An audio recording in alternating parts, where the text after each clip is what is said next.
we say Allah. Okay, so that's God to the Muslims. Some say it's not even the God of the Christians and so on. It's just a God. Some even said it's a moon god. But let us now look at the linguistic of the word Allah. It in itself is the beauty of Islam. Because the word in Arabic doesn't mean God. Just in case you thought it did, it doesn't. Because we have a word in Arabic for the word in English, God. It's called Ilah. Ilah, God. God, Ilah. That's the word.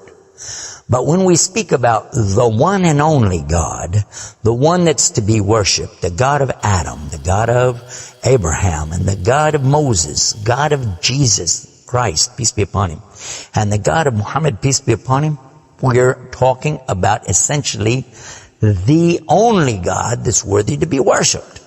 No other God. Now, what would be the proof for this? I realize that we have a lot of detractors who will say, no, it's not true, I don't believe it.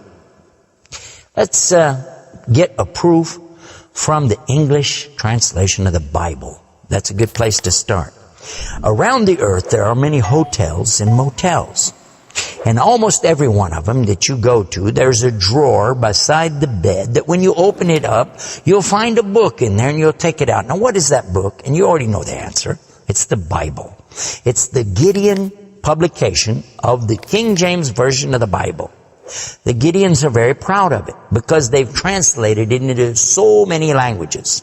If you'll turn a few pages right in the beginning, you'll find examples of the translation to Chinese and Korean and into Urdu, the language of Pakistan. You'll find it into Tamil. You'll find it translated into Afrikaans language, which happens to be the first. And the second language translated to is Arabiya, Arabic. And there is an example of each one of these languages from the verse in the Gospel of John, chapter 3, verse 16. And you know it very well. For God so loved the world. That's how it begins. And if you look in the Arabic language, the example that they gave in that Bible, it says Allah. Allah. That's what it says. For Allah so loved the world. So if it's not the same God, then why? All over the entire earth, everywhere I go, I find this exact same word being used in the Bible of the Christians. Now you might say, what about the Old Testament? Well, just in case you would like to check it out, you can obtain a copy of this from our website. It's called The Beauties of Islam. Let me spell it out for you. It starts with B, beautiesofislam.com. Go there and see for yourself. The example is right there. Page 1 of the book of Genesis, of the very beginning of the Quran. Page 1 has 17 verses. And there's the word Allah. Alif, Lam, Ha, 17 times. So just as it's the God for the children of Israel in Arabic language, and it's the God for the Arabs who are Christians, it's also the same God for the Muslims. The word is Allah. Why Allah? Why is it important to have this particular word, and why don't we have it in English? Now, I want to come to the etymology of the word. It comes from the word Ilah, and Ilah means God. But God is defined as what? Anything that's worshipped, whether it be something you can see or you don't see. Something you can touch or not touch, something that you can hear or not hear. A God could be anything. A God could be a rock, a stick, a stone, a bone. A God could be something that you can make with your hands. A God can be something you could use your imagination for. It could be a human being. A God could be anything. G-O-D, God could be anything. But there is no word in English for Allah. So when you translate the word Allah to be God, you've actually diminished the meaning of Allah. That's why whenever you translate the Bible from English to Arabic, you need to use the word Allah instead of God with a big G, which now gives us a clue to the problem. In the English language, they only have one word, God. little G-O-D. It means something worshipped. It could be idols, images, pictures, statues. It could be human beings. It could be anything. This is God's, little G-O-D-S. But when you mean the God, you have to capitalize the G. You have to make a big G. Now, what happens if you're going to start the sentence with the word God? You have to make a big G anyway, don't you? So you wouldn't know if it was God, big God, or God, a little God, just any old God. You wouldn't know.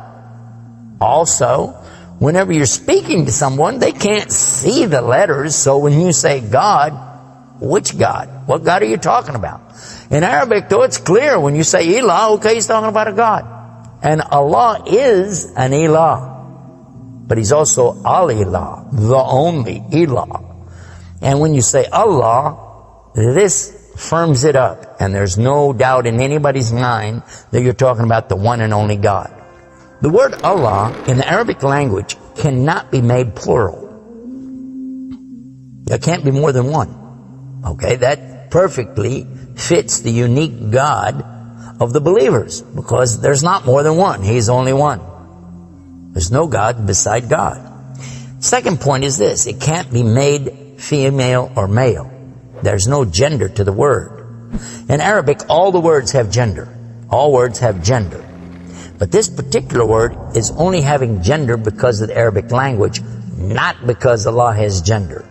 I'll give you an example. It always says like Allahu. This means Allah, He is. But when we say He, it's out of respect for Allah, because Allah is without gender, because He's not like His creation, not male, not female. Additionally, we find that the examples in Quran, for instance, when Allah is talking about Himself, you'll find it says Nahnu. Nahnu means we. And Allah refers to Himself as Nahnu. He also says Khalaqna. He says Khalaqna. What does that mean? He's saying that we created. And throughout the Quran, you find Allah referring to Himself as we, our, and us. And right away you're going to say, okay, if that's not plural, then what is? In fact, this is the royal we used by a king or a queen when they're giving decrees. We have it in English too, so you can understand. The king says, we decree the following, and he's talking about himself. It's the royal we. Now, I thought about this quite a bit, and I was trying to think, how could I give a better example? After all, most of us, myself included, never met a king, never met a queen, and so I'm not really familiar with that usage. Although it's there, I'm not sure what you're talking about. So then in studying the English language, we find that it's true that we do that when we speak to someone directly. Watch this. When I say, for instance, this cup. Okay. I would say, this is a cup. This is a cup of tea. I would say, this book is. I would say, those artifacts are. Those are. This is. These are. So I'm saying is and are. Did you catch this now? These things are. This is. Now when I speak to a human being, how do I do this? Well, I will say, you guys, all of you are. All of you are. A-R-E. But when I speak to somebody directly, do I say you is or you are? I will say you are. Why? Simply because this is the respect, honor, and dignity that I'm giving. There's no plural there. When I say to you, you are my friend. You are a lovely person. But why am I saying are? Why aren't I saying is? You is my friend. You is a lovely person. You'll say, man, this guy doesn't know English language. And in fact, that's how we can understand this usage of we and our when Allah is talking about Himself. This is the same as when I say I. I don't say I is, I say I am. And again, it's to show the, not plural, but rather the specific nobility, dignity, and honor that you give to the one who's speaking about himself and to the one he's speaking to. And in the same way, that's exactly what Allah is doing when He says nahnu and khalaqna and other examples throughout the Quran. So now what we've learned is that Allah's name itself is the perfect name for Allah. It is something that is so fantastic to describe who He is and who He isn't. The one and only God. There is none other like Him, nothing like unto Him, Allah, and at the same time, the dignity, the royalty, the honor that's due Him is contained in His name. Not like anything else, not male, not female, and yet He is the all Allah, the only God.